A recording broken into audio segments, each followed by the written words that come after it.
Assalamualaikum sahabat. Terima kasih sudah klik video ini.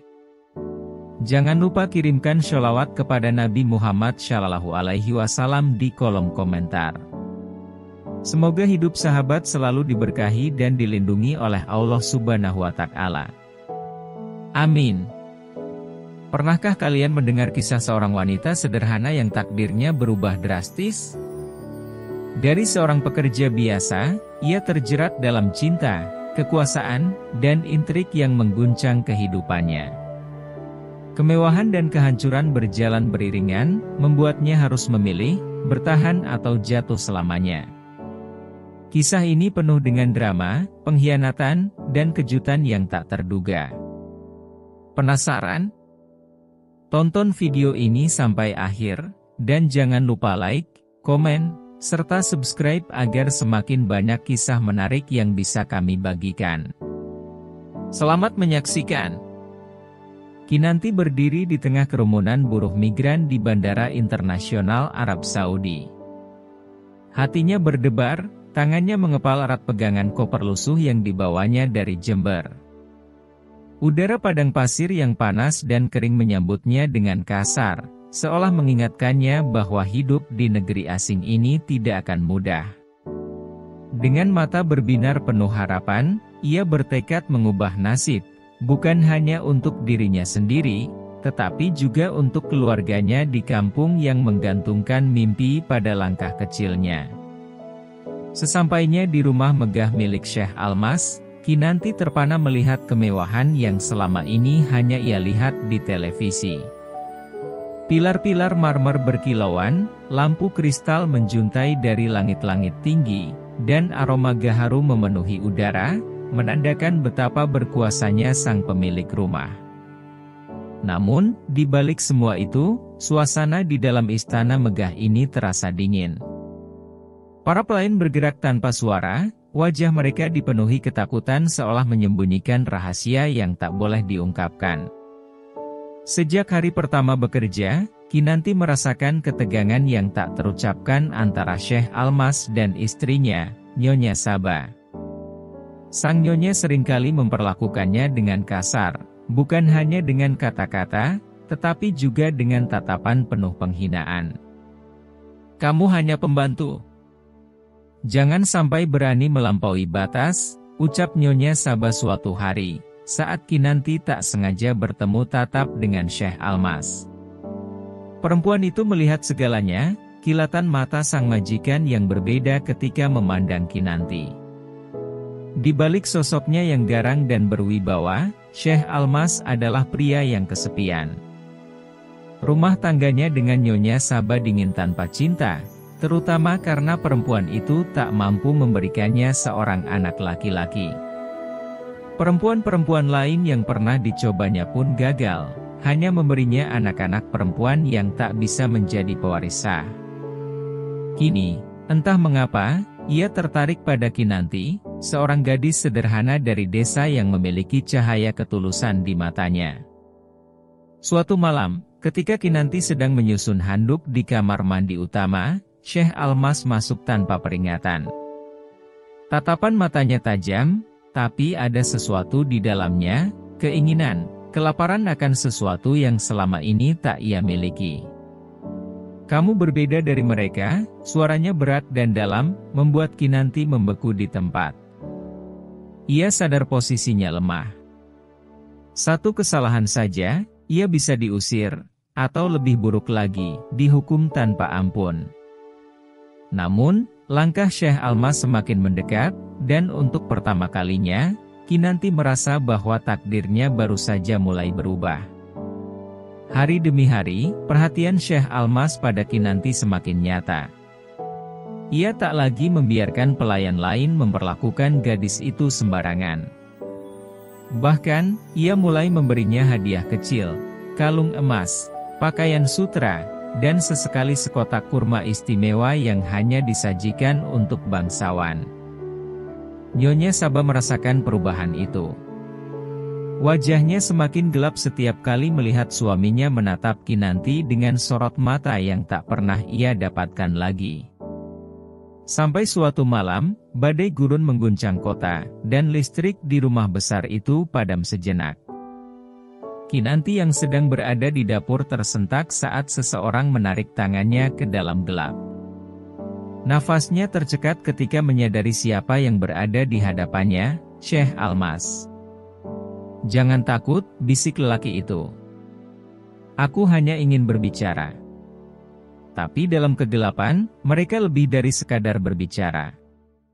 Di luar istana megah itu, badai gurun mengamuk, mengirimkan pasir berputar ke udara, seolah menjadi saksi bahwa malam itu segalanya telah berubah.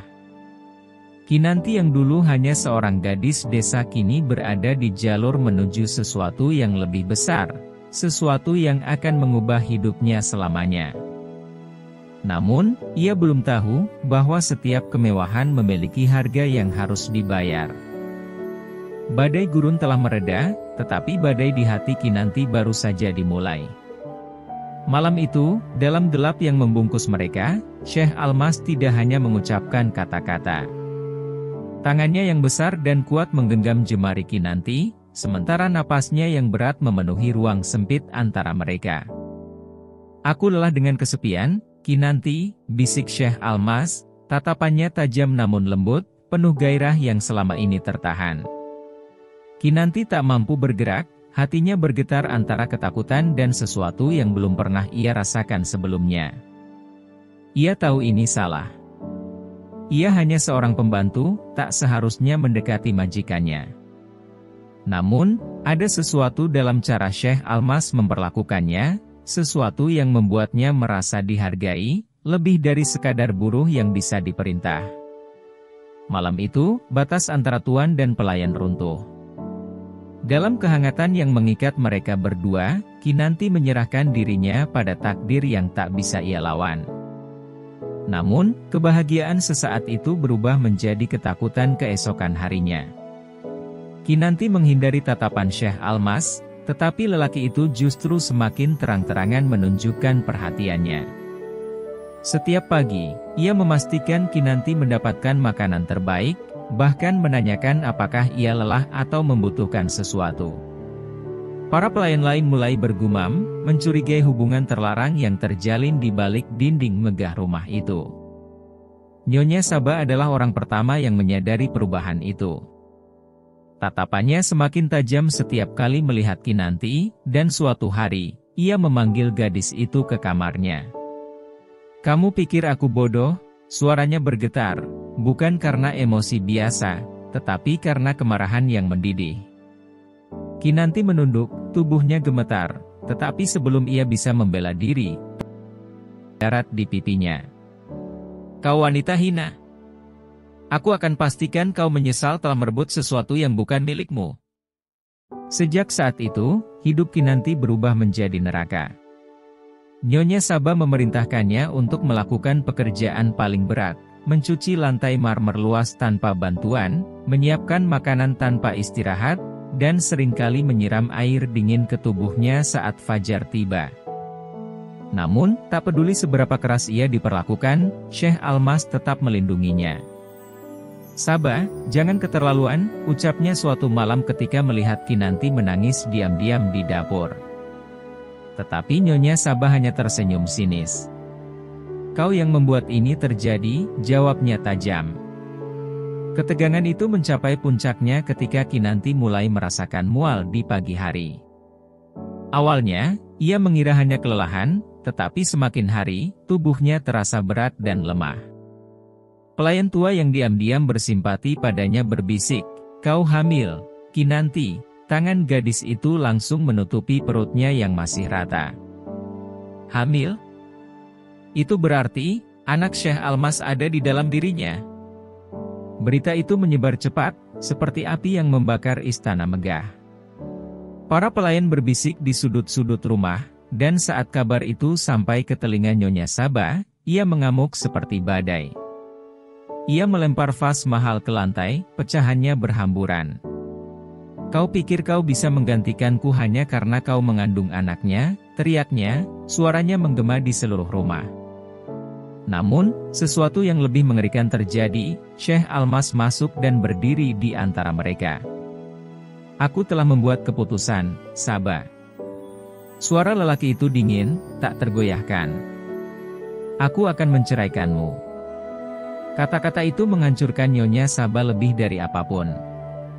Selama bertahun-tahun, ia menjadi wanita paling berkuasa di rumah ini, dan kini ia akan disingkirkan oleh seorang mantan pembantu? Tidak. Aku tidak akan membiarkan ini terjadi.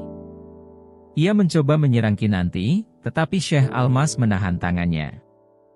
"Cukup, Sabah. Kau telah gagal memberikan pewarisku. Kinanti memberikanku sesuatu yang selama ini kau tak bisa." Dalam keputusasaan, Nyonya Sabah jatuh tersungkur, menangis dalam kemarahan. Ia tahu, di dunia ini, seorang perempuan hanya dihargai jika ia bisa memberi keturunan laki-laki. Kini, tahtanya telah direbut oleh seorang gadis sederhana dari Jember. Kinanti berdiri di sana, jari-jarinya masih menyentuh perutnya yang belum menunjukkan tanda-tanda kehidupan. Ia tahu bahwa hidupnya tidak akan pernah sama lagi. Ia telah memenangkan hati Syekh Almas, tetapi di balik itu, ia juga telah menciptakan musuh yang akan melakukan apa saja untuk menghancurkannya. Malam itu, Kinanti menatap langit dari balik jendela besar. Kilauan bintang di langit Arab terasa begitu dekat, seakan berbisik kepadanya bahwa takdirnya baru saja dimulai. Namun, di balik semua kemewahan yang menunggunya, ia sadar, harga dari kebahagiaan ini belum sepenuhnya ia bayar. Malam itu, istana megah milik Syekh Almas dipenuhi ketegangan yang mencekik.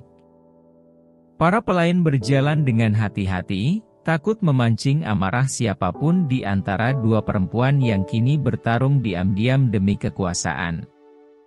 Kinanti duduk di dalam kamarnya, tangannya mengelus perutnya yang masih rata, sementara suara tangisan Nyonya Sabah menggema dari ruangan sebelah. Ia tahu, pertempuran ini belum selesai. Esok harinya, keputusan Syekh Almas benar-benar diumumkan. Dengan satu tanda tangan, Nyonya Sabah bukan lagi istri sahnya. Perempuan itu dipaksa meninggalkan rumah yang telah menjadi dunianya selama bertahun-tahun. Sabah mengamuk, memecahkan barang-barang, dan bahkan berusaha merobek gaun Kinanti yang kini menjadi pusat perhatian. "Kau pikir kau menang?" Suaranya bergetar, penuh kebencian. "Tunggu saja, kau akan merasakan penderitaan yang lebih kejam daripada yang kau lakukan padaku." Namun, Kinanti tidak menjawab. Ia hanya menunduk, merasakan tatapan penuh kebencian dari perempuan yang telah kehilangan segalanya. Nyonya Sabah akhirnya pergi, tetapi bukan dengan kekalahan yang mutlak. Ada sesuatu dalam tatapannya yang membuat Kinanti tahu, ia akan kembali, entah bagaimana caranya. Hari-hari berikutnya, kehidupan Kinanti berubah drastis. Ia tidak lagi memakai seragam pembantu, tetapi gaun sutra mahal yang dibelikan langsung oleh Syekh Almas. Para pelayan yang dulu menghinanya, kini membungkuk hormat setiap kali ia lewat. Kini ia bukan lagi seorang buruh migran, tetapi wanita yang akan melahirkan pewaris keluarga Syekh Almas. Namun, kebahagiaan yang ia rasakan tidak sepenuhnya utuh. Di setiap sudut rumah ini, ia masih bisa merasakan bayangan Nyonya Sabah. Terkadang, ia bermimpi buruk, melihat perempuan itu datang dengan mata penuh api, mencengkeram lehernya dan berbisik, "Kau mencuri takdirku." Syekh Almas, di sisi lain, semakin menunjukkan cintanya. Ia sering menghabiskan waktu bersamanya, membelai perutnya dengan penuh harapan. "Anak ini adalah berkah, Kinanti," katanya suatu malam. "Ia akan menjadi pemimpin besar. Dan kau akan menjadi wanita yang dihormati di negeri ini." Kata-kata itu bagaikan mimpi yang menjadi nyata. Namun, Kinanti sadar, di balik semua janji indah, ada harga yang harus ia bayar. Dunia ini tidak akan pernah menerima perempuan seperti dirinya begitu saja. Ketakutannya terbukti ketika suatu hari, saat ia berjalan di taman rumah besar itu, seorang pelayan tua mendekatinya diam-diam. "Hati-hati, Nyonya," bisiknya.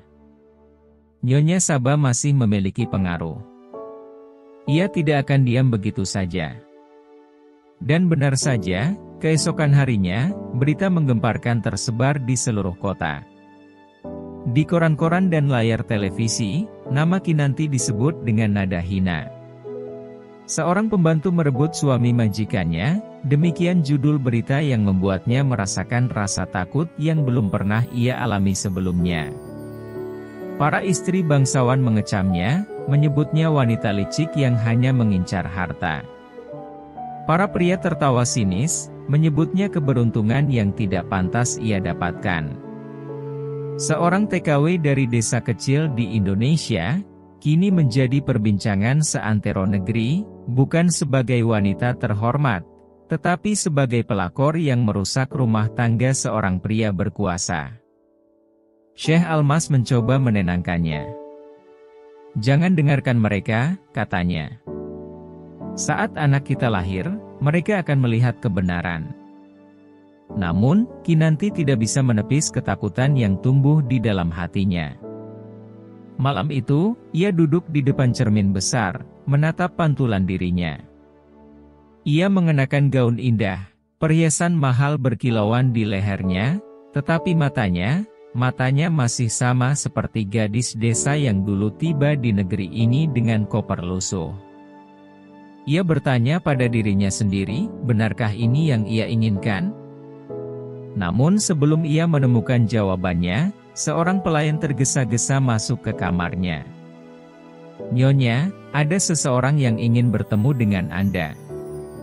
Kinanti menoleh, jantungnya berdetak kencang. Dan saat ia melangkah keluar, matanya membelalak saat melihat siapa yang berdiri di hadapannya. "Nyonya Saba." Dengan senyum penuh kemenangan, perempuan itu menatapnya, seolah mengetahui sesuatu yang belum diketahui oleh Kinanti. "Kau pikir kau telah menang?" katanya pelan, tetapi tajam. Permainan baru saja dimulai. Dan Kinanti pun sadar, mimpi indahnya belum berakhir. Justru, badai yang lebih besar sedang menunggunya. Kinanti menelan ludah, jantungnya berdegup kencang saat berhadapan dengan Nyonya Saba. Perempuan itu berdiri anggun dengan jubah hitam yang membalut tubuhnya, seolah masih menjadi ratu di rumah ini. Senyumnya sinis, penuh perhitungan. Mata tajamnya menelusuri setiap inci tubuh Kinanti, seakan menilai apakah gadis desa ini benar-benar pantas merebut tempatnya. "Aku sudah memperingatkanmu, bukan?" Suara Nyonya Saba terdengar lembut, tapi mengandung ancaman dingin yang menusuk. "Dan lihat sekarang, kau benar-benar merasa bisa menggantikan aku." Ia melangkah lebih dekat, hampir berbisik di telinga Kinanti. "Tapi aku tidak akan membiarkanmu menikmati kemenangan ini terlalu lama." Kinanti meneguk ludah, berusaha tetap tenang, meski hatinya penuh dengan ketakutan. Ia ingin menjawab, ingin membela diri, tapi kata-katanya tersangkut di tenggorokan. Ia tahu, Nyonya Saba bukan perempuan yang bisa diremehkan. Ia tidak pergi begitu saja hanya untuk menyerah. Beberapa hari setelah pertemuan itu, Kinanti mulai merasakan keganjilan. Para pelayan yang dulu tunduk padanya, kini mulai menunjukkan sikap berbeda. Bisikan-bisikan kembali terdengar di lorong-lorong istana, tatapan sinis kembali menghantuinya. Bahkan, beberapa tamu penting yang biasanya datang untuk menemui Syekh Almas kini menolak berjabat tangan dengannya. Suatu pagi, saat Kinanti tengah menikmati teh di taman, seorang pelayan berlari tergesa-gesa dengan wajah pucat. "Nyonya, berita pagi ini," suaranya gemetar. Kinanti mengambil koran yang disodorkan, dan seketika darahnya berdesir kencang. "Pernikahan terlarang." Mantan pembantu kini mengandung pewaris Syekh Almas, akankah ia bertahan di tengah intrik keluarga? Jantung Kinanti mencelos. Artikel itu tidak hanya menyebutnya sebagai wanita penggoda, tetapi juga menyiratkan bahwa kehamilannya adalah tipu daya agar ia bisa menguasai kekayaan Syekh Almas. Ada kutipan dari sumber anonim, Kinanti yakin itu ulah Nyonya Saba, yang menuduhnya sebagai wanita licik yang hanya menggunakan anaknya sebagai alat untuk mengikat Syekh Almas. Ketika malam tiba, Syekh Almas menemukan Kinanti duduk di tepi ranjang dengan mata sembab. Ia mengusap lembut pipinya. "Jangan biarkan ini menghancurkanmu, cintaku." "Tapi mereka membenciku," suara Kinanti lirih, penuh luka. "Bagaimana jika mereka mulai membenci anak kita juga?" Syekh Almas menghela napas panjang. Ia tahu bahwa selama ini, Nyonya Saba adalah perempuan yang disegani dalam kalangan bangsawan. Dan sekarang, meskipun ia telah diusir, pengaruhnya masih begitu kuat. Jika ia terus membiarkan situasi ini berlarut-larut, Kinanti bisa berada dalam bahaya. "Aku akan mengurus ini," katanya akhirnya. "Aku akan memastikan tidak ada yang berani mengusikmu lagi." Namun, jauh di dalam hatinya, Kinanti tahu, ini baru permulaan. Nyonya Saba tidak akan berhenti sampai ia benar-benar hancur. Dan kali ini, Kinanti harus bersiap menghadapi sesuatu yang lebih besar dari sekadar cemoohan atau fitnah. Musuhnya tidak hanya seorang perempuan yang kehilangan suami. Musuhnya adalah seorang wanita yang telah kehilangan segalanya, dan siap merebut kembali apa yang telah diambil darinya. Beberapa bulan berlalu sejak fitnah itu menyebar, dan kehamilan Kinanti semakin jelas terlihat. Namun, ia tak bisa menikmati masa-masa indahnya sebagai calon ibu.